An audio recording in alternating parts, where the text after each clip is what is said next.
বিসমিল্লাহির রহমানির রহিম ইন্নাল হামদুলিল্লাহি ওয়াসসালাতু ওয়াসসালামু আলা রাসূলিল্লাহি ওয়া আলা আলিহি ওয়া সাহবিহি ওয়া সাল্লামা তাসলিমান কাসিরান মাজিদান ইলা ইয়াউমিদ্দিন আম্মা বাদ। আসসালামু আলাইকুম ওয়া রাহমাতুল্লাহি ওয়া বারাকাতুহু।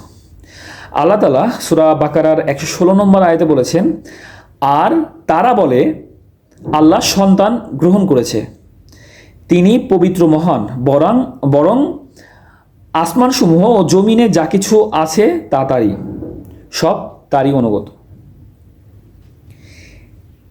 যখন ঈসা আলাইহিস সালাম দুনিয়াতে আসছিলেন, আল্লাহ তাআলা তাকে কিছু মুজিজা দ্বারা দুনিয়াতে প্রেরণ করেছিলেন, যেরকম বন্ধাকে বন্ধাত্ব মুক্ত করা, অন্ধকে চোখ দান করার বা দেখানো, প্লাস কুষ্ঠরোগীকে কুষ্ঠরোগ থেকে মুক্তি দান করা, মৃতকে জীবিত করা। এই ধরনের সব মুজিজা দেখে তখন ঈসা আলাইহিস সালামের কিছু কম এটা ভেবেছিল বা এটা মেনে নিয়েছিল যে এটা আল্লাহর সন্তান অথবা আল্লাহ। যেহেতু যখন ক্রুশবিদ্ধ করে তখন ওইখান থেকে যে তাদের মৃত ঘর আছে সেখানে রাখছিল, সেখান থেকে নিখোঁজ হয়ে গেছিল ঈসা আলাইহিস সালাম। আল্লাহ তুলে নিয়েছিলেন, কিন্তু ওরা ভাবছিল যে ইনি আল্লাহ বা আল্লাহর সন্তান, আল্লাহ তুলে নিয়েছে, অথবা ইনি চলে গেছে, কিন্তু তাকে তো আল্লাহ তুলে নিয়েছে, ঠিক আছে, আবার পাঠাবে।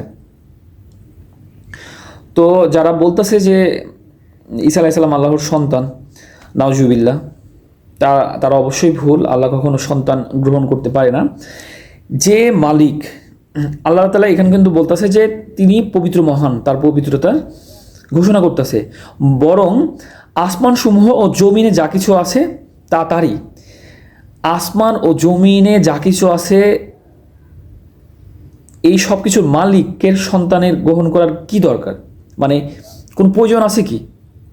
আবার যে মালিক শুধু বলে কোন হও আর তা হয়ে যায়, আর এই আসমান জমিনের মধ্যে যা কিছু আছে সবই তার আনুগত্য করে। তো এটা তাদের ভ্রান্ত ধারণা। আল্লাহ তাআলা তাদেরকে যাতে এই ভ্রান্ত ধারণা থেকে বের করে নিয়ে আসে। আচ্ছা, আল্লাহ তাআলা সূরা বাকারার 117 নম্বর আয়াতে বলেছেন, তিনি আসমানসমূহ ও জমিনের স্রষ্টা। এখানে কিন্তু আল্লাহ তাআলা ঘোষণা করতেছেন যে আল্লাহ আসমানসমূহ ও জমিনের স্রষ্টা। আর যখন তিনি কোনো বিষয়ে সিদ্ধান্ত গ্রহণ করেন বা সিদ্ধান্ত নেন, তখন কেবল বলেন কুন হও, ফলে তা হয়ে যায়।